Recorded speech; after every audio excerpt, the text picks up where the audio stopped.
I just had so many days in life where I wish that I could go back and I could talk to my previous self and I could tell them what I know now, which is why YouTube is interesting to me because so many of the people, just based on reading YouTube comments, once I got over being a snob and looking down at the people who commented on YouTube, they remind me of my past self. You're hustling, you're grinding, you are working harder than ever and getting less and less out of it. I've definitely have been in that place before. And for me, I really had to learn step by step how to get out of the patterns that I had put myself in. And this is not about work ethic. It's really about how you treat yourself. The solutions to a lot of the problems that you have when it comes to scaling your business or getting a foot under yourself or getting to the 5K a month mark or further than that. It's really just about knowing yourself well. I wrote a book called The No Boss System that has like half of the book. It's just about self-assessment, knowing for sure what you are and what you like and what you're good at, because most people honestly have problems at that basic level. For me, I had problems that were like this, but it wasn't just about writing. It wasn't just about creating or lack of confidence. Really, it was about not knowing how to position my work. And I'm going to explain that to you because it has very little to do with quality. I had some of the best quality in terms of work that you could imagine. I had great reviews and testimonials. Boy, I've been there and done that. And I don't really think I can name somebody that I've worked with that didn't have something great to say about me. But the problem is, in life, you're not just looking to help anybody. You might like everyone, you might wish that everyone had help, but you might not be the person to provide that because you've got your own needs, wants, requirements. You know what I'm saying? So it's really important that you position yourself like in a few core ways, which are number one, that you are providing just services to people who are above you on the rung. And think of yourself as climbing a ladder, and this is the ladder of positioning. And you're going to do different kinds of things as you climb this ladder. But really, it's not so much about climbing the ladder and then doing one thing and then another thing and then a third thing. It's really about being on all of the rungs of the ladder at the same time so that you're constantly going upwards in your life. And what I'm going to explain this to you in this way, which is when I started, I was a freelance writer. And this was after high school. I was going to community college, and I definitely didn't want to work in retail. I had a high school diploma, I guess. I was going to college. I was going to community college. So I just didn't want to go to community college and work washing dishes or something. So I really was looking for freelance work. At that time, I was going to school for web design. But I was right, by the way, dumb decision, but we'll come back to that. I was going and I was writing freelance, and I thought it was really romantic. You got your laptop and you write an article or whatever. The problem is, you're doing that for 30 or 40 bucks a pop. It's not enough money to pay your rent at the end of the month. You've got to write furiously whenever you're not in class. So I'm going to class and coming back, driving myself crazy every day, just trying to write this quota of articles that I need in order to pay my high-ass rent, in order to pay my electricity, pay my grocery. I mean, I'm just living by myself. I'm in another town. I'm at a community college, but, I'm living by myself and paying rent. So this was actually really tough. I had to really change my business operation just from force of survival.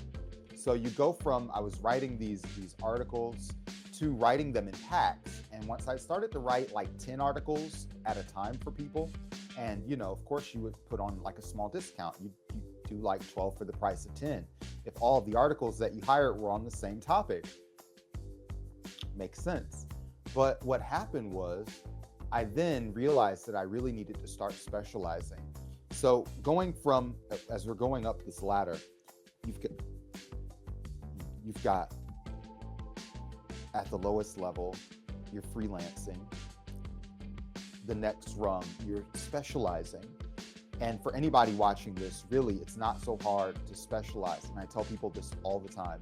Go read 5 books, listen to 5 audiobooks, take notes, look at things from a chapter perspective, look at things from an internal chapter perspective, look at different people's opinions. Dude, if you read 5 books on a subject, do you realize how much smarter you are than people who are just training themselves through YouTube on a topic? Your ability to like explain a concept, especially if you're a writer, you've got, of course, if you're a writer, you've got to read. If you're writing business, you need to read business. That needs to be something that you're interested in doing. So any topic, find 5, read them, take notes, be knowledgeable on at least an elementary level. And from that, I found, hey, the bigger your bundle is, like of what you're offering, the higher your rates can be. So I went from just doing freelance articles to saying, hey, let's specialize in whatever your content is, to now I was selling packages. And these were website packages. So you would buy a website, you would buy some SEO, you would buy graphics, you would buy the articles, and these would all be in one package. And you would be able to take that and then go to, you know, Google and have like an SEO optimized website.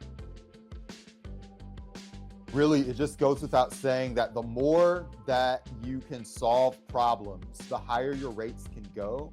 And think of problems not as like a single thing that your skill can solve, but as like real problems. Real problems are like, think of like global warming or something.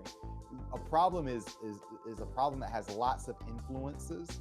So if you can make an all-in-one service that puts together, like, what do they need to do after they hire you? Why not you do that? Learn how, make it one package. I had just lots of results with just packaging both SEO. Then I worked with someone else who helped me package videos. And I did just so many video courses. And these were like $5,000 a pop, which was way better than what I was doing in the past, let me tell you. Oh man. So these were like workshops, and you were just selling workshops directly to businesses. And really, the secret to scaling your revenue is not to get better at making things. It's really to get better at convincing people things. I know that sounds a little bit devious, but it's just true. If you spend that, I mean, the people that I work with, I spent so much time learning about just packaging.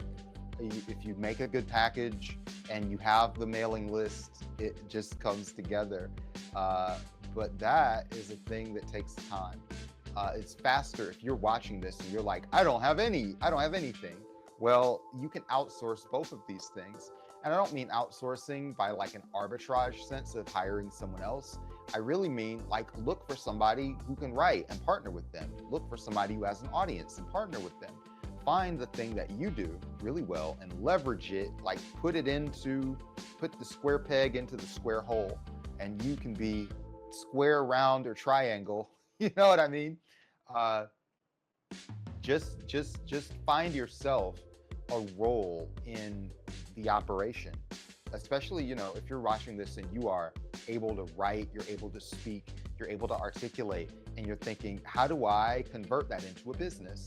Well, centralize your knowledge, package it into a service, you know, make that service a little bit broader. And what I found from there, you know, I went from all of these steps to now I was just getting hired to run operations, because really, when you think about it, once you can write, once you can make a website, a landing page, the graphics, the email, then you're doing like the HTML stuff. I did mention that I had went to school for a degree in web design. On one hand, total waste of money. You're being outpriced by the time that you leave. On the other hand, there was just a lot of the in-between stuff, like in terms of like CSS and animation, that I wouldn't say I learned it there in school, because I was interested in this stuff anyway, which made it, I mean, if you're really interested in something, don't worry about whether you can teach it or learn it or whatever. uh, just being interested in it, you push for it and you learn it yourself. But just taking that as a school course did give me the extra time to dial in, find an extra specialty or two, and like add it to a holistic package of what I could offer. And I mean, if you have a background in advertising and you have that skill and you can do the podcast and the social and the email, it is your resume complete, you know? So then it's just a matter of, and I struggled with this for a while too. You've got to just centralize your results. You know, anytime that you're working with someone, put it in, don't just put this on a folder on your computer. Put it somewhere that's ironclad and ain't gonna go anywhere. I've had Dropbox for years and years and years, for like a decade. I can go back and find old Dropbox files. And boy, that is just great for, you know, you go through your portfolio and there it is. I worked really hard to build a portfolio into a website. And looking back, I'm not sure that I would have done that again. You know, I've got a website now and it's a wonderful portfolio. You can go there, heybrandon.com. You'll get it. It's perfect. It's a masterpiece, whatever. But, you know, just a Dropbox folder. If you are just trying to get your stuff together, just make a folder and put it on a Google Drive or a Dropbox. And if somebody wants to see what you can do, just have a very varied portfolio. The limiting factor for all that stuff was not ability. It was just how much time does it take to do what a client is asking for. And doing all of those things and being able to layer them is really what got me up this ladder of positioning, from selling services, right, to selling services to people who are above you on the ladder, to selling packages, you know, of a service like a prefabricated, done for you thing, to soon you're doing consulting and you're teaching people how to do what you're doing. And I'm doing a lot more consulting now. I mean, I'm talking to you, which honestly is a form of consulting. Good talk. I think that really the moral of this story is that whatever you think your skills are right now, you can always expand them. Not just expand them, forget about expanding your skills by getting better.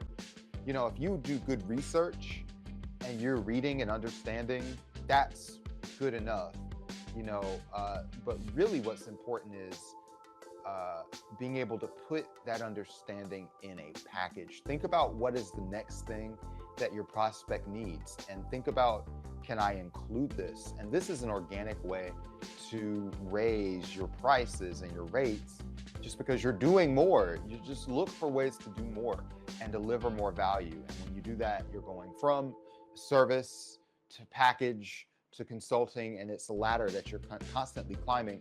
You can buy services from me now. You can get consulting from me now. Not that I'm like here selling it to you on YouTube, but that these are all parts of my business that are active, and you should be thinking in the same way.